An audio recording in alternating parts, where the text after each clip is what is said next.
Twelfth के accounts के छात्रों का स्वागत है। आज कैश फ्लो के चैप्टर में ही आगे बात करते हैं। कुछ और एग्जाम्पल्स को समझते हैं। एक एग्जाम्पल ये है कि निम्नलिखित सूचनाओं से रोकड़ प्रवाह विवरण बनाना है। इक्विटी एंड लायबिलिटीज दे रखी हैं उसने। Share holders fund share capital 2 lakh से बढ़कर 4 लाख रुपए हो गई।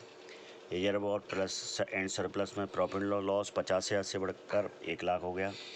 नॉन करेंट लायबिलिटी दे रखी है। डिवेंचर 1,50,000 से 1 लाख रह गए। और करेंट लायबिलिटीज बिल पेबिल 20,000 से 40,000 होगा। क्रेडिटर्स हो गए 30,000 से 50,000 रुपये। अब बात इसके साथ ही एसेट्स दे रखी हैं उसने। एसेट्स में नॉन करेंट एसेट्स दे रखी हैं। प्लांट एंड मशीनरी 1,50,000 थी जो 2,50,000 हो गई। लैंड एंड बिल्डिंग जो 1 लाख थी 3 लाख रुपए की हो गई। गुडविल 50,000 से 40,000 रुपये की रह गई। करेंट असेट्स स्टॉक 50,000 से 20,000 रुपये का रह गया। कैश 1 लाख से 80,000 रुपये रह गया। और 4,50,000 और 690 का इस तरह से टोटल ये बैलेंस शीट उसने दे रखी है। कुछ अतिरिक्त सूचनाएँ दे रखी हैं। एडिशनल इन्फॉर्मेशन दे रखी हैं। लाभांश का भुगतान किया इस साल 10,000 रुपये। ब्याज का भुगतान 5,000 रुपये। इंटरेस्ट पेड 5,000 रुपये। 20,000 लागत की जो मशीन थी वो 10,000 रुपये बेची गई है यहाँ पर। और 10,000 की लागत का भूमि तक भवन था वो 12,000 में बेचा गया। वर्ष में मशीन पर 5,000 तक भूमि भवन पर 10,000 रुपये का ह्रास लगाया गया है। अब कैश फ्लो बनाते हैं। देखिए कैश फ्लो सबसे पहले कैश फ्लो स्टेटमेंट में operating activity net profit 1 lakh रुपये था जो पहले 50,000 रुपये था 31/3/2019 में, जो बढ़कर 1 लाख रुपये गया। इसका मतलब नेट प्रॉफिट इस साल का रहा 50,000 रुपये। इसके बाद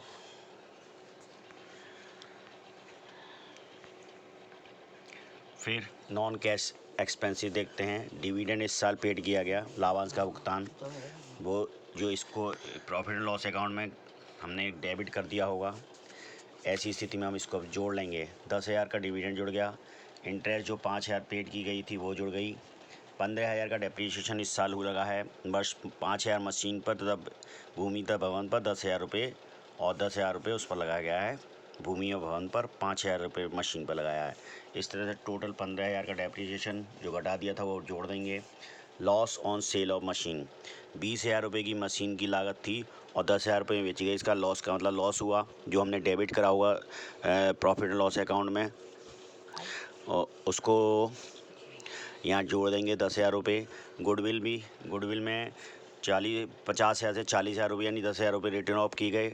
इसका मतलब प्रॉफिट लॉस अकाउंट में डेबिट किया हुआ है इसलिए इसको ऐड कर देंगे। गुडविल रिटर्न ऑफ 10,000 रुपये। इसके बाद लेस करेंगे profit on sale of land and building. Land and building की 10,000 की लागत का 12,000 बेची गई। इसका मतलब 2,000 रुपये का उसमें प्रॉफिट हुआ है।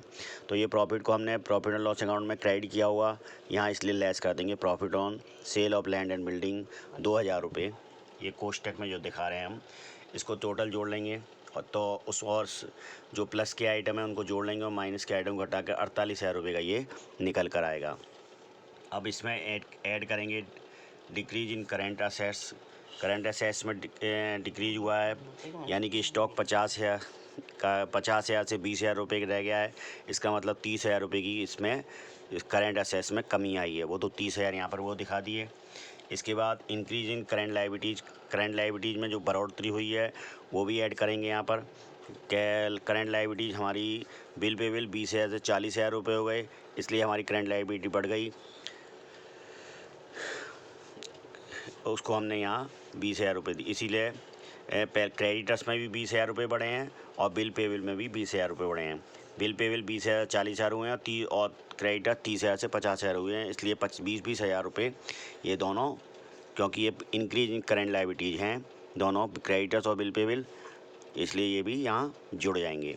इसमें से लेस करेंगे इंक्रीज इन करेंट असेट्स में जो कमी हुई है वो यहाँ पर कोई नहीं हुई है। करंट असेट्स में कोई कमी नहीं हुआ। डिक्रीज इन करंट लायबिलिटीज़ में भी कोई कमी नहीं हुई है, इसलिए तरह से 48,000 30,000 20,000 20,000 जोड़कर 1,18,000 आ जाते हैं।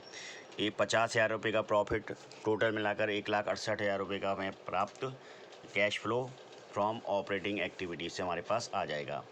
इसके बाद इन्वेस्टिंग एक्टिविटीज़ देखते हैं।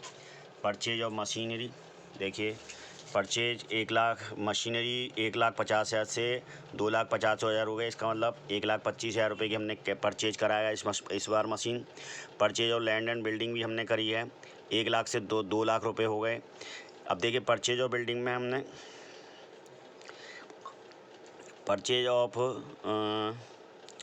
परचेज प्लांट एंड मशीनरी में 1,50,000 से 2,50,000 वस्तु हो जाते हैं।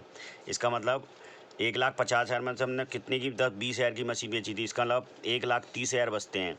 1,30,000 में से 2,50,000 है तो 1,25,000 रुपये की वास्तव में यहाँ परचेज ऑफ मशीनरी दिखाई जाएगी। इसी तरह purchase of land and building 2,20,000 रुपये की दिखाई गई, जबकि वहाँ पर 2 लाख की हुई है, लेकिन वहाँ 10,000 रुपये की 12,000 में बेची गई है। तो यहाँ पर हमने वो जोड़ लिया है। इस तरह से यहाँ 2,20,000 रुपये दिखाए हैं। इसके बाद सेल ऑफ मशीन 10,000 रुपये की बेची गई है, और sale of land and building 12,000 रुपये की बेची गई है। वो भी हम यहाँ दिखा देंगे जो बेची गई है, उसका प्रॉफिट इनमें से घटा देंगे। तो इस तरह से 3,23,000 रुपये यहाँ cash use in investing activities में आ जाएगा। 3,23,000 रुपये, 1,25,000, 2,20,000, 10,000 और 12,000 रुपये का ये पैसा हमें मिला है। मशीन को बेचने से 10,000 रुपये जो मिले वो भी दिखा दिए। Sale of land and building में जो पैसे मिले हमें वो भी हमने यहाँ पर दिखा दिए हैं। इसके बाद फिर से cash use in investment activities निकल कर आ जाएगा। 1,68,000 में से 3,23,000 रुपये का हमने पैसा यूज करा, खरीदने में इन्वेस्ट किया है, जबकि हमारे पास पैसा 1,68,000 था। अब फाइनेंशियल एक्टिविटी देखते हैं। इशू ऑफ शेयर कैपिटल, इस शेयर के 2 लाख से 4 लाख रुपए हो गई। इसका मतलब 2 लाख रुपए की हमने शेयर कैपिटल इशू करी है। डिवेंचर में 1,50,000 रुपये थे 19 में, जो 20 में 1 लाख रह गए। तो इसका मतलब रिडम्पशन, हमने डिवेंचर का रिडम्पशन करा है। इसका मतलब ये 50,000 रुपये माइनस के आ गए। इसके बाद डिविडेंड पेड किया है 10,000 रुपये, और इंटरेस्ट पेड करी है 5,000 रुपये। ये तो तीनों चीज़ें माइनस की हैं, क्योंकि इससे पेमेंट गया है, आया नहीं है हमारे पास, बल्कि गया है। सिर्फ इशू ऑफ शेयर कैपिटल से हमारे पास पैसा आया है। तो 2 लाख में से हम ये तीनों चीज़ घटा देंगे, 50, 60 और 65,000 रुपये घटा दिए, तो 1,35,000 रुपये घट गए। इस तरह से देखते हैं तो 1,68,000 और 1,35,000 ये प्लस के आइटम हैं। तो और इसमें से 3,23 घटा देते हैं तो 20,000 रुपये माइनस के बचते हैं। 20,000 रुपये माइनस के बचते हैं। तो ये cash flow from financial activity 1,35,000 आ गई। नेट कैश डिक्रीज, यानी कि कैश डिक्रीज हुआ है, यहाँ कम हुआ है। कैश क्या हुआ है? कम हुआ है। 20, यानी कि हमारे पास प्राप्ति कम की हुई है और हमने पेमेंट ज़्यादा करे हैं। तो हमने पेमेंट करें 3,23,000 के, जबकि हमें प्राप्ति हुई थी 1,68,000 और 1,35,000 की। तो इस तरह से 20,000 रुपये की हमारी ये नेट कैश डिक्रीज निकल के आया। अब बात करते हैं ओपनिंग कैश बैलेंस हमारा था 1 लाख रुपये, जो क्लोजिंग बैलेंस था 80,000 रुपये। तो हमने सीधी सी बात है, ओपनिंग बैलेंस हमारा 1 लाख रुपये था, उसमें से हमारे 20,000 रुपये इस बार का नेट कैश डिक्रीज हुआ है, इसलिए 80,000 रुपये बच गया है। तो क्लोजिंग बैलेंस हमारा 80,000 निकल कर सामने आ जाता है। यही इसी तरह से ये कैश फ्लो हम बना कर दिखा सकते हैं। अब ये हमारा 80,000 रुपये मैच करता है जो क्लोजिंग बैलेंस है इस बार का कैश का, उससे यहाँ मैच कर रहा है। यही चीज़ कैश फ्लो के थ्रू आपको पता लगी। इसके बाद एक और देखते हैं, क्वेश्चन नंबर 21, ये है एग्जाम्पल।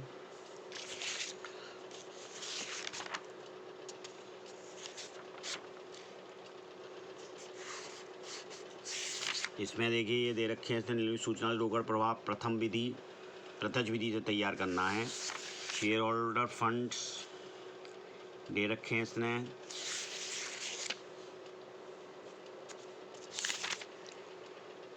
इक्विटी 5,50,000 से 60,000 हो गए। नॉन करेंट लायबिलिटी 20,000 पहले कुछ नहीं थी, अब लॉन्ग टर्म लोन्स हो गए 20,000 रुपये के।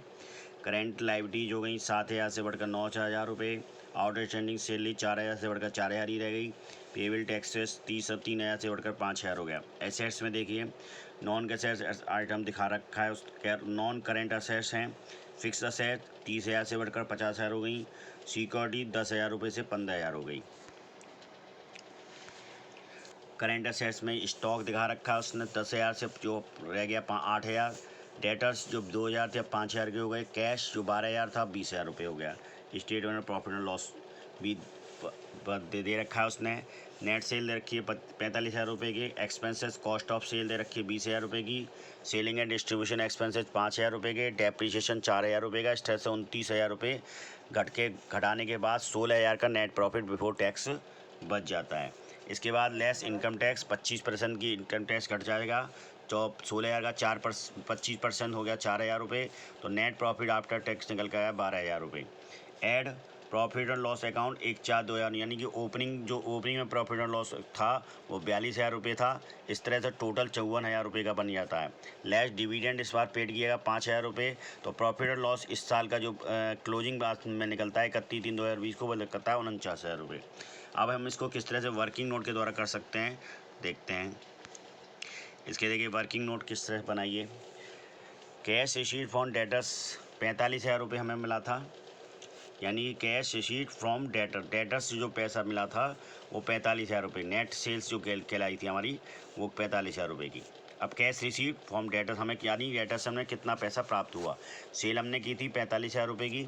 डेटर्स एट द एंड 2019 में हमारे डेटर्स थे 2,000 रुपये। डेटर्स थे 2,000 से बढ़कर 5,000 हो गए, यानी कि तो ऐड हो गए 2019 का ओपनिंग बैलेंस जो था वो डेटर्स का वो तो उसे जोड़ लेंगे और जो क्लोजिंग बैलेंस है वो घटा देंगे। इसका मतलब हमारे डेटर्स बढ़ गए। तो 42 वास्तव में ये जो सेल हुई है वो 42,000 रुपये की सेल हुई है, यानी कि डेटर्स हमारे बढ़ गए हैं। ऐसी स्थिति में हमारे पास जो कैश सेल से जो पैसा आया होगा वो 42,000 रुपये ही आया होगा। अब बात करते हैं cash paid to supply and employ. Cost of sales उसने दे रखी है 20,000 रुपये की। 20,000 रुपये वो दिखा दिया। सेलिंग एंड डिस्ट्रीब्यूशन एक्सपेंस 5,000 रुपये के ये जोड़ देंगे। क्रेडिटर 2019 में 7,000 रखे थे जो पहले 9,000। तो क्रेडिटर 2019 में और स्टॉक 2020 का स्टॉक जोड़ देंगे 8,000 रुपये। इस तरह से 40,000 रुपये हो गया। लेस कर देंगे क्रेडिटर्स 2020 के, क्योंकि क्रेडिटर्स हमारे बढ़ गए हैं। तो इस तरह से ये लेस हो जाएगा। तो 9,000 रुपये क्रेडिटर्स के लेस कर दिए। स्टॉक भी 8 से 10,000 रुपये हो गया, इसलिए ये भी लेस हो जाएगा। टोटल 19,000 रुपये लेस हो जाएंगे। 40 में से 19 घट गए तो 21,000 रुपये बचते हैं। टैक्स पेड ओपनिंग बैलेंस कितना था 3,00,000 रुपये का था। और एड प्रोविज़न यानी कि 4,000 रुपये का हमने और प्रोविज़न करा है इसमें। 7,000 रुपये हो गया। लेस क्लोजिंग बैलेंस हमारे पास जो पेबल टैक्स का है वो 5,000 रुपये। इसका मतलब 2,000 रुपये का टैक्स हमने पेड कर दिया। इसके बाद देखिए purchase of fix assets opening balance 30,000 रुपये का रखा है। लेस डेप्रीशिएशन उसमें 4,000 घटा दिया तो 26,000 रुपये का बचा। एड परचेज बैलेंसिंग फिगर यानी कि जो बैलेंसिंग फिगर है जो क्योंकि लास्ट जो क्लोजिंग बैलेंस जो एसेट्स का है वो 50,000 रुपये का है। तो इसका मतलब जो बैलेंसिंग फिगर निकल के आएगी वो यानी कि हमने एक्स्ट्रा फिक्स असेट क्रेडिट की खरीदी है तो वो 24,000 रुपये की निकल कर आएगी। ओपनिंग बैलेंस दे रखा 3,000 उसमें 4,000 यानी 26,000 की वैल्यू होनी चाहिए, लेकिन है उसकी वैल्यू 50,000 क्लोजिंग बैलेंस। तो इसका मतलब 24,000 रुपये का हमने परचेजिंग करी है, बैलेंसिंग फिगर जो निकल कर आ गई। इस तरह issue of share holder fund 50,000 और 50,000 था जो अब बढ़ के हो गया 60,000 रुपये।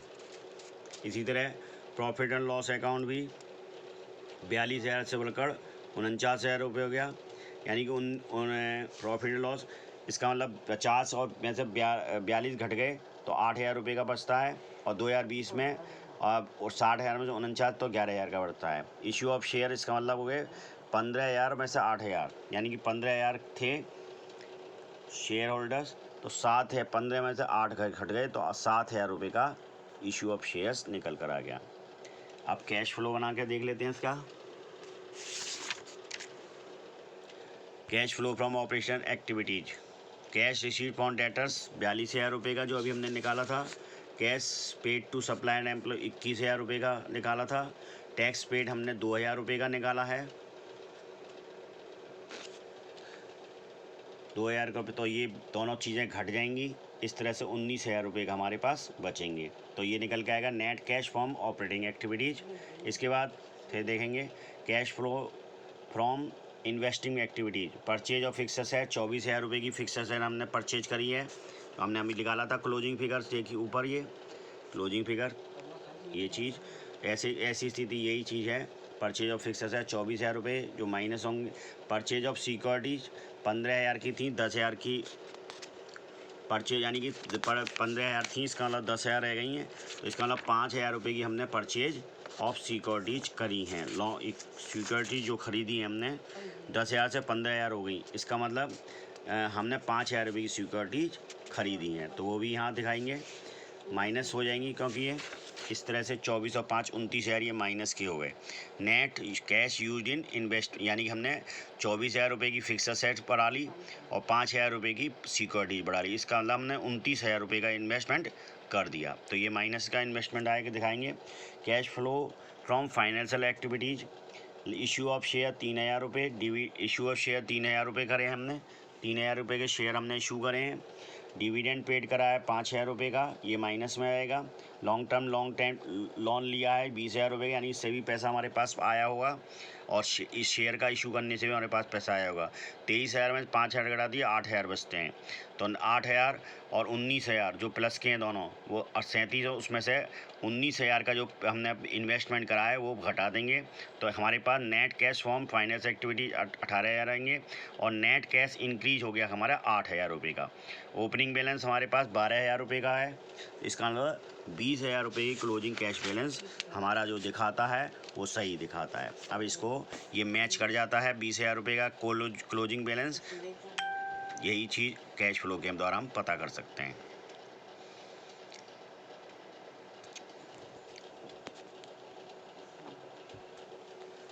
एक सवाल और देखते हैं, ये है equity and liabilities. Shareholders fund दे रखा है इसने, शेयर कैपिटल 70,000 से 87, रिटर्निंग अर्निंग 30,000 से 39,000 हो गई। डिस्काउंट ऑन शेयर डिवेंचर 4,000 पहले थे, अब 3600, यानी डिवेंचर्स 44,000 से 44,000 ही हैं। क्रेडिटर्स 60,000 से 64,000 हो जाते हैं। एसेट्स दे रखी हैं, नॉन करेंट एसेट्स 40 से 32,000 रुपये रह गई। प्लांट एंड मशीनरी 30,000 से 34,000 हो गया। फर्नीचर 8,000 से 8,000 ही है, 78 74। डेप्रीशिएशन, यानी डेप्रीशिएशन चार्ज किया है इस पर 1,00,000 रुपये और 5,000 600 रुपये। इस तरह से ये प्लांट्स 68,000 होगा, 68,400 बचते हैं। प्लांट्स 2,000 रुपये के थे, 1,800 रह गए। करेंट एसेट दे रखी है, कैश 80,000, 88,800। डेटर्स 20,000, 41,400। स्टॉक 30,000, 30,000। इसके बाद कुछ एडिशनल वर्ष की आय दे रखी है 20,000 रुपये। अवधि के लिए ह्रास दे रखा है 1,600 रुपये। इसके बाद अंशों का निर्माण 10,000 रुपये। वर्ष में 4,000 रुपये रोकड़ लाभांश था, 7,000 का अंश लाभांश घोषित किया गया और चुकता किया गया। एक भवन जिसकी लागत 4,000 थी और जिसका पुस्तक मूल्य 2,000 रुपये 2018 में 2,800 में बेचा गया। कैश फ्लो बनाना है, प्रिपेयर कैश फ्लो स्टेटमेंट। तो ऑपरेटिंग एक्टिविटीज़ 20,000 रुपये की थी हमारी, 20,000 रुपये के वर्ष की आय दे रखी थी, वही 20,000 रुपये यहाँ आ गए। ऐड डेप्रीशिएशन, जो हमने डेप्रीशिएशन इस साल काटा है वो 1,600 रुपये यहाँ ऐड कर दिया। पेटेंट्स रिटर्न ऑफ, क्योंकि हमारे पेटेंट्स देखिए, पेटेंट्स थे 2,000 तो 1,800 रह गए, इसका मतलब 200 रुपये हमने इस पर पेटेंट्स में रिटर्न ऑफ करें हैं। डिस्काउंट और डिवेंचर रिटर्न ऑफ, डिवेंचर भी डिस्काउंट और शेयर्स और डिवेंचर में जो डिस्काउंट थी वो 4,000 से 3,600 रुपये रह गई थी, इसका मतलब 400 रुपये हमने इसके भी रिटर्न ऑफ करें। तो 16 और 2 20 और 4 22,000 रुपये यहाँ, 16 और 4 20 2 22,000 रुपये यहाँ पर हमारे ऐड हो जाते हैं, जो हमने finance profit and loss account में डेबिट कर देंगे, इसलिए हम यहाँ इसको ऐड कर लेंगे। तो ये 22,400 का निकल के आ जाता है। Profit on sale of building, जो सेल ऑफ बिल्डिंग को हमने क्या करा हुआ, क्रेडिट करा हुआ है, इसलिए हम यहाँ इसको लेस कर देंगे। 800 रुपये का हमारा जो profit on sale of building है वो घटा देंगे, तो 21,400 नेट बचता है। इसके बाद बात करते हैं इंक्रीज इन क्रेडिटर्स। क्रेडिटर्स में बढ़ोतरी हुई है 4,000 रुपये की, वो हम यहाँ दिखा देंगे। इंक्रीज इन डेटर्स में जो बढ़ोतरी हुई है वो इंक्रीज इन क्रेडिटर्स को तो हम जोड़ेंगे, लेकिन इंक्रीज इन डेटर्स को हम घटाएंगे। तो 21 इन डेटर्स हमारे कितने थे पहले, 20,000 थे, जो 41,400 के हो, यानी 21,400 रुपये का हमें डेटर्स इंक्रीज हुए हैं। करंट एसेट्स इंक्रीज हुई है, इसका मतलब 17,400 रुपये ये माइनस किया गए। इस तरह से ये 21,400 में से 17,400 घटाए तो 4,000 रुपये कैश फ्रॉम ऑपरेटिंग एक्टिविटीज निकल कर आ गया। अब बात करते हैं इन्वेस्टिंग एक्टिविटीज़ की। सेल्स ऑफ बिल्डिंग की सेल्स की है 2,800 रुपये की, 2,800 रुपये की, जिसकी वैल्यू थी, जिसका पुस्तक में मूल्य 2,000 रुपये था, लागत 4,000 रुपये थी, लेकिन पुस्तक में 2,000, तो हमने दो और बेचा गया 2,800 में। तो सेल ऑफ बिल्डिंग, इससे हमारा पैसा प्राप्त हुआ है 2,800 रुपये ही हो गया। परचेज ऑफ प्लांट में हमने खरीदी करी है 30,000 से 34,000 रुपये का, इसका मतलब 4,000 रुपये का पैसा हमने वहाँ लगाया है, तो ये 4,000 रुपये माइनस किया गए। तो 4,000 में 2,800 घटा दिए तो 1,200 रुपये माइनस किया गया। इस तरह से फाइनेंशियल एक्टिविटी देखते हैं, और ये इस तरह से cash use in investing activities 1,200 रुपये, यानी कि हमें 4,000 रुपये की 2,800 रुपये का प्राप्त हुआ, 4,000 रुपये हमने खर्च किए, तो इस तरह से ये 1,200 रुपये माइनस में आ जाते हैं cash use in investment activity. अब बात करते हैं इसके बाद financial activities. Issue of share 10,000, 70,000 share capital 70,000 से 17 इशू ऑफ शेयर 10,000 रुपये हो गया। अंशों का निर्गमन 10,000 रुपये दे रखा है उसने, तो यहाँ इशू ऑफ शेयर 10,000 रुपये हो गए। इसके बाद कैश डिविडेंड पेड किया गया है हमें 4,000 रुपये का। रोकड़ लाभांश, हम सिर्फ यहाँ रोकड़ लाभांश की बात करेंगे, और जो लाभांश अंश लाभांश घोषित किया है उससे हमें उसको हम यहाँ एंट्री नहीं दिखाएंगे। तो इशू ऑफ शेयर 10,000 रुपये, कैश डिविडेंड पेड गया, यानी कि इसमें हमारा पेमेंट गया होगा, तो 4,000 रुपये ये माइनस किया गए। इस तरह से 10,000 में 4,000 घट गए, तो ये 6,000 रुपये कैश फ्रॉम फाइनेंशियल एक्टिविटीज 6,000 रुपये निकल कर आ जाती हैं। इसके बाद नेट कैश इंक्रीज, इसका मतलब आज 6,000 रुपये हमारे मिला था, और 6 और 4 10,000 रुपये, 4,000 रुपये हमें कैश यहाँ ऑपरेटिंग एक्टिविटी से प्राप्त हुआ था, 6,000 रुपये फाइनेंशियल एक्टिविटी से, यानी 10,000 रुपये प्राप्त हुआ, लेकिन 1,200 रुपये हमने कैश यूज करा इन्वेस्टिंग एक्टिविटी में। इस तरह से हमारे पास 8,800 रुपये का cash at the beginning net cash increase हमारे पास निकल के आ गया। कैश एट द बिगनिंग हमारे पास 80,000 रुपये था, कैश एट द बिगनिंग हमारे पास 80,000 रुपये था, तो क्लोजिंग बैलेंस ऑफ कैश निकल के आ गया 88,800, जो 88,800 आपका वहाँ टैली करता है बैलेंस शीट में। इस तरह से हम कैश फ्लो बना सकते हैं, और समझा आप। धन्यवाद। ये रोकड़ प्रवाह विवरण आज समाप्त होता है। नमस्कार।